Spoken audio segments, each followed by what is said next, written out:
Hi എല്ലാവർക്കും CLABിലേക്ക് സ്വാഗതം. CLAബിലെ ഇന്നത്തെ ക്ലാസ് സിമിട്രിയെ കുറിച്ചാണ്. എന്താണ് സിമിട്രി?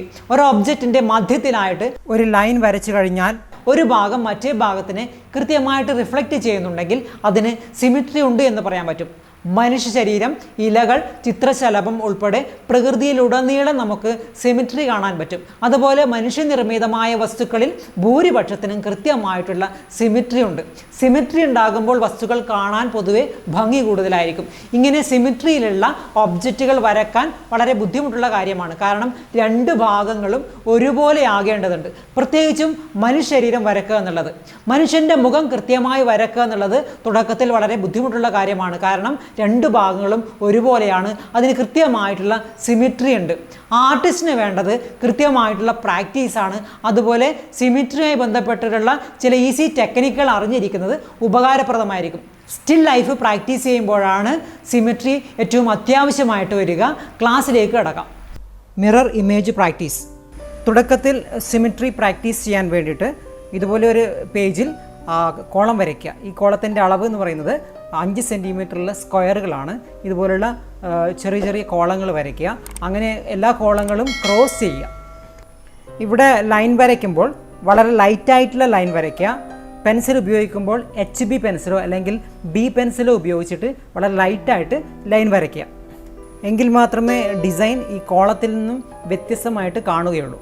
അതിനുശേഷം ഒരു കോളത്തിൽ ഇതുപോലെ വളരെ സിമ്പിളായിട്ടുള്ള ഡിസൈൻ വരയ്ക്കുക. തുടക്കത്തിൽ വളരെ ലൈറ്റായിട്ടുള്ള ഡിസൈൻ വരച്ച് പ്രാക്ടീസ് ചെയ്യുന്നതാണ് നല്ലത്. അങ്ങനെ ഇത് ഒരുപാട് ആവർത്തിക്കുക. ഇത് ആക്ച്വലി ഇതേ ഡിസൈൻ തന്നെ 3-4 പേജിലൊക്കെ റിപ്പീറ്റ് ചെയ്യുക. കാരണം എത്രമാത്രം ഫ്ലുവൻസി കിട്ടുന്നോ അത്രമാത്രം പ്രാക്ടീസ് ചെയ്യുക. അതിനുശേഷം ഗ്രാജുവലായിട്ട് 3-4 പേജ് കഴിയുമ്പോൾ ഡിസൈൻ കുറച്ചും കൂടി ടഫാക്കി മാറ്റുക. അതും ഒരുപാട് തവണ പ്രാക്ടീസ് ചെയ്യുക. ഓരോ ഘട്ടത്തിലും നമ്മൾ എക്സ്പേർട്ട് ആവുന്നതനുസരിച്ച് ഡിസൈൻ കൂടുതൽ ടഫാക്കി മാറ്റുക. ഇവിടെ ഈ ഡിസൈൻ വരയ്ക്കാൻ ഉപയോഗിക്കുന്ന പെൻസിൽ B പെൻസിലാണ്. അധികം ഡാർക്കുള്ള പെൻസിൽ ഇവിടെ ഉപയോഗിക്കേണ്ട ആവശ്യമില്ല. എങ്കിൽ മാത്രമേ നമുക്കിവിടെ ക്ലാരിറ്റി ഉള്ള ലൈൻസ് ഇവിടെ ലഭിക്കുകയുള്ളൂ. ഇതുപോലുള്ള ഡിസൈൻ പ്രാക്ടീസ് ചെയ്യുമ്പോൾ H പെൻസിൽ ഉപയോഗിക്കാതിരിക്കുന്നതാണ് നല്ലത്. കാരണം മിസ്റ്റേക്സ് പറ്റിയിട്ടുണ്ടെങ്കിൽ ഇറേസ് ചെയ്ത് കളയാൻ H പെൻസിൽ കുറച്ച് ബുദ്ധിമുട്ടുള്ള കാര്യമായിരിക്കും. നെക്സ്റ്റ് സ്റ്റേജിൽ ഒരു കോളം മുഴുവനായിട്ട് ഒരു ഡിസൈൻ ചെയ്യുകയും അതിൻ്റെ അടുത്ത കോളത്തിൽ അതിൻ്റെ മിറർ ഇമേജ് ചെയ്യുകയാണ് ചെയ്യുന്നത്. അങ്ങനെ ഓരോ ഘട്ടത്തിലും ഇത് ടഫാക്കിക്കൊണ്ടേയിരിക്കുക. ഡ്രോയിങ് പഠിച്ചു തുടങ്ങുമ്പോൾ തുടക്കത്തിൽ ഇതുപോലുള്ള ഡിസൈൻ ദിവസവും പ്രാക്ടീസ് ചെയ്യുക. ഓരോ ദിവസവും ഉണ്ടാകുന്ന ഇമ്പ്രൂവ്മെൻറ്റിനനുസരിച്ച് പുതിയ പുതിയ ഡിസൈൻ ചെയ്തുകൊണ്ടേയിരിക്കുക എന്നുള്ളതാണ്. എങ്കിൽ മാത്രമേ സിമിട്രി വളരെ ഈസിയായി മാറുകയുള്ളൂ. അതുപോലെ നമ്മുടെ കൈകൾക്ക് നല്ല ഫ്ലോ ലഭിക്കുകയുള്ളൂ. നെക്സ്റ്റ് സ്റ്റേജിൽ ഇവിടെയുള്ള കോളത്തിന് ക്രോസ് മാർക്കില്ല, പകരം ഇവിടെ കോളം മാത്രമേ ഉള്ളൂ. ഇത് വലിയൊരു കോളമാണ്. ഒരുപാട് കോളങ്ങൾ ഒന്ന് ചേർന്ന് വലിയ ഡിസൈൻ ചെയ്ത് പ്രാക്ടീസ് ചെയ്യാനുള്ളതാണ്. അപ്പോൾ ഓരോ സ്റ്റേജിലും നമ്മുടെ നമ്പേഴ്സ് ഓഫ് കോളം കുറച്ചുകൊണ്ടേയിരിക്കുക, ഡിസൈൻസ് വലുതാക്കിക്കൊണ്ടിരിക്കുക, കോംപ്ലിക്കേറ്റഡ് ആയിട്ടുള്ള ഡിസൈൻ ചെയ്തുകൊണ്ടേയിരിക്കുക. റൈറ്റ് ഹാൻഡ് ഉപയോഗിച്ച് വരയ്ക്കുന്നവർ ലെഫ്റ്റ് സൈഡിൽ ഡിസൈൻ വരച്ച് അതിൻ്റെ സിമിട്രി റൈറ്റ് സൈഡിൽ നോക്കി വരയ്ക്കുന്നതാണ് കൂടുതൽ ഈസി.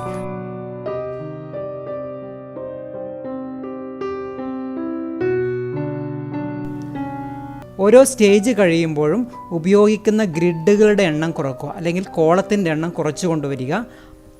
അതേപോലെ തന്നെ സിമ്പിൾ ഡിസൈൻസിൽ നിന്നും മാറി കുറേ കൂടി കോംപ്ലിക്കേറ്റഡ് ആയിട്ടുള്ള ഡിസൈൻ ചൂസ് ചെയ്ത് പ്രാക്ടീസ് ചെയ്തുകൊണ്ടിരിക്കുക.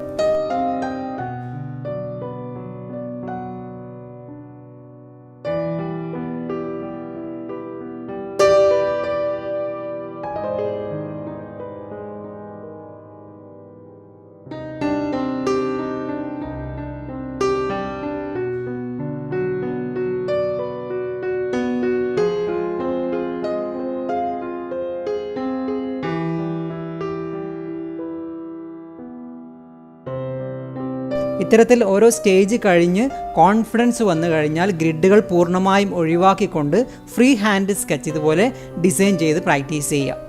ഇവിടെ ഒരു വെർട്ടിക്കൽ ലൈൻ മാത്രമേ ഉപയോഗിച്ചുള്ളൂ. അതിന് ലെഫ്റ്റ് സൈഡിൽ അതിൻ്റെ ഡിസൈൻ വരച്ച് അതിൻ്റെ സിമിട്രിയാണ് ഇവിടെ റൈറ്റ് സൈഡിൽ വരയ്ക്കുന്നത്. ഇത്തരത്തിൽ ഗ്രിഡ് ഇല്ലാതെ വരയ്ക്കുമ്പോൾ തുടക്കത്തിൽ ചെറിയ ബുദ്ധിമുട്ടുണ്ടാവും.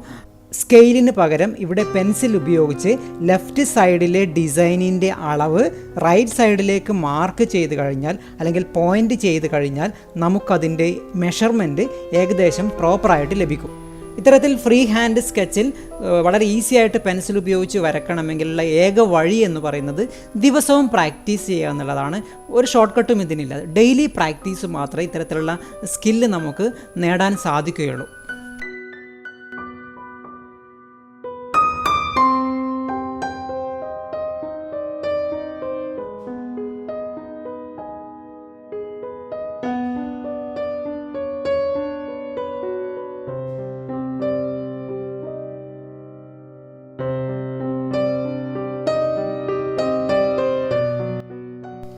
Still life practice. പിന്നീട് നമ്മൾ മോഡലുകൾ ഉപയോഗിച്ച് സ്റ്റിൽ ലൈഫ് ഡ്രോയിങ് ചെയ്യുമ്പോഴാണ് സിമിട്രി ഏറ്റവും കൂടുതൽ പെർഫെക്റ്റായി മാറേണ്ടത്. ഗ്ലാസുകൾ, ജാറുകൾ, പോട്ടുകൾ, ഫ്ലവർ വേസ് ഇവയൊക്കെ പെർഫെക്റ്റ് സിമിട്രിയിലുള്ളവയാണ്. അതുകൊണ്ട് തന്നെ ഇത്തരം സ്റ്റിൽ ലൈഫ് ഡ്രോയിങ്ങിൻ്റെയും ഷെയ്ഡിങ്ങിൻ്റെയും ഡീറ്റെയിൽസിലേക്ക് കടക്കുന്നതിന് മുന്നേ സിമിട്രിയിൽ എക്സ്പേർട്ടായി മാറേണ്ടതുണ്ട്. ഇനി ഒരു സ്റ്റിൽ ലൈഫ് വരയ്ക്കുമ്പോൾ അതിലെങ്ങനെയാണ് സിമിട്രി കൃത്യമായിട്ട് അപ്ലൈ ചെയ്യുക എന്നുള്ളതിൻ്റെ ഒരു ഉദാഹരണം ഇവിടെ നോക്കാം. ഇവിടെ ഒരു സിമിട്രിക്കൽ ആയിട്ടുള്ള ഒരു വേസിൻ്റെ എക്സാമ്പിളാണ് ഇവിടെ ചെയ്യുന്നത്. നോക്കാം. ആദ്യം പെൻസിൽ ഉപയോഗിച്ച് വേസിൻ്റെ ഒരു ഏകദേശ രൂപം വളരെ ലൈറ്റായിട്ട് മാത്രം വരയ്ക്കുക. അതിനുശേഷം അതിന് നടുവിലായിട്ട് ഒരു വെർട്ടിക്കൽ ലൈൻ സ്കെയിൽ ഉപയോഗിച്ച് വരയ്ക്കുക. നെക്സ്റ്റ് സ്റ്റേജ് അതിൻ്റെ ഇടതുവശത്തെ ഡിസൈൻ പ്രോപ്പർ ആക്കുക. നമ്മുടെ വേസ് എങ്ങനെയാണ് വേണ്ടതെന്ന് തീരുമാനിക്കുക. അതിൻ്റെ ഡിസൈൻ എങ്ങനെയാണ് വേണ്ടതെന്ന് തീരുമാനിച്ചതനുസരിച്ച് അത് പ്രോപ്പറായിട്ട് വരയ്ക്കുക. ലെഫ്റ്റ് സൈഡിലെ ഡിസൈൻ പ്രോപ്പർ ആണെങ്കിൽ റൈറ്റ് സൈഡിലെ ലൈറ്റായിട്ട് വരച്ച വേസിൻ്റെ ഭാഗങ്ങൾ ഇറേസർ ഉപയോഗിച്ച് മായ്ച്ചു കളയുക.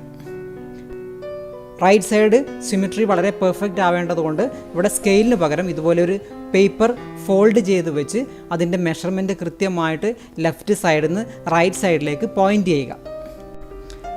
അതിനുശേഷം റൈറ്റ് സൈഡിലെ പോയിന്റുകൾ ജോയിൻ ചെയ്ത് വളരെ ലൈറ്റായിട്ട് മാത്രം വരച്ച് അതിൻ്റെ സ്കെച്ച് കംപ്ലീറ്റ് ചെയ്യുക. അങ്ങനെയാണെങ്കിൽ നമുക്കിവിടെ പ്രോപ്പറായിട്ടുള്ള ഒരു സിമിട്രിയിലുള്ള ഒരു വേസ് വരയ്ക്കാൻ പറ്റും. ഇങ്ങനെയാണ് നമ്മൾ തുടക്കത്തിൽ ഇത്തരത്തിലുള്ള സിമിട്രിക്കൽ ആയിട്ടുള്ള ഒബ്ജക്റ്റുകൾ വരയ്ക്കുമ്പോൾ പ്രാക്ടീസ് ചെയ്യേണ്ട ഒരു മെത്തേഡ്.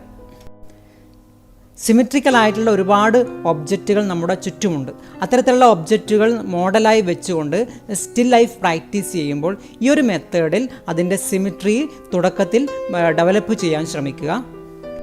ഇത്തരത്തിലുള്ള സിമിട്രിക്കൽ ആയിട്ടുള്ള ഒബ്ജക്റ്റുകൾ ഒബ്സർവ് ചെയ്തുകൊണ്ട് കണ്ടിന്യൂസ് ആയിട്ട് പ്രാക്ടീസ് ചെയ്യുക എന്നുള്ളത് മാത്രമാണ് സിമിട്രി ഡ്രോയിങ്ങിൽ എക്സ്പേർട്ട് ആകാനുള്ള ഏക വഴി. തുടക്കത്തിൽ മനുഷ്യമുഖം വരയ്ക്കുക എന്നുള്ളത് വളരെ ബുദ്ധിമുട്ടുള്ള കാര്യമാണ്. കാരണം മനുഷ്യമുഖത്തിന് സിമിട്രി ആണുള്ളത്. സെൻട്രലായിട്ട് ഒരു വെർട്ടിക്കൽ ലൈൻ വരച്ചു കഴിഞ്ഞാൽ രണ്ട് ഭാഗങ്ങളും ഒരുപോലെയാണ്. പൊതുവെ വരയ്ക്കുമ്പോൾ ഏറ്റവും ബുദ്ധിമുട്ടുള്ളതായി എല്ലാവരും പറയാറ് മുഖം വരയ്ക്കാനാണ്. അതുകൊണ്ട് തുടക്കത്തിൽ ഫേസ് വരയ്ക്കുമ്പോൾ അതിൻ്റെ സിമിട്രി എങ്ങനെ ലെവലാക്കി എടുക്കാം എന്നതിനെക്കുറിച്ചുള്ള ഒരു ഈസി ടെക്നിക്ക് അടുത്ത ക്ലാസ്സിൽ പറയാം. അപ്പോൾ ഇതുവരെ വീഡിയോ കണ്ട എല്ലാവർക്കും നന്ദി. തുടർന്നും വീഡിയോ കാണുക. See again with another video. By.